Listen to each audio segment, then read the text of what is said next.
Bonjour, allons à la découverte des herbiers marins, les poumons de la mer.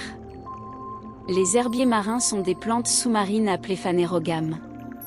Ces plantes marines possèdent des caractéristiques de plantes terrestres. Ils ont des feuilles, des racines, des tissus conducteurs, des fleurs et des graines et s'adaptent à une vie aquatique. Selon le Centre de recherche des Nations Unies, il existe près de 72 espèces différentes d'herbiers marins dans le monde. Ces plantes sous-marines sont présentes dans les régions côtières de 159 pays sur 6 continents, couvrant ainsi une superficie d'environ 300 000 km². Les herbiers marins jouent des rôles écologiques importants pour de nombreuses espèces. Ils sont à la fois une zone de refuge, d'alimentation, de nurserie, de reproduction, pour les poissons, les mollusques, les crustacés et les tortues vertes, une espèce menacée, inscrite sur la liste rouge de l'UICN.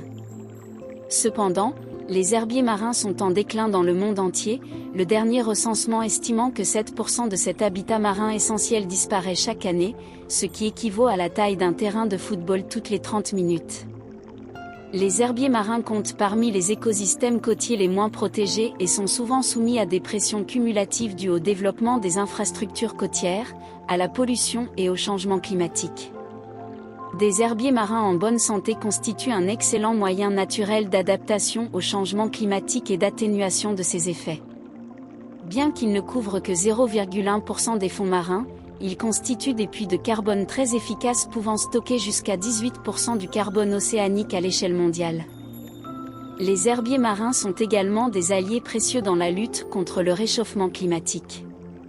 Ils absorbent les gaz à effet de serre tels que le dioxyde de carbone, CO2, et l'azote, N2, de l'eau, ce qui contribue à réduire leur concentration dans l'atmosphère.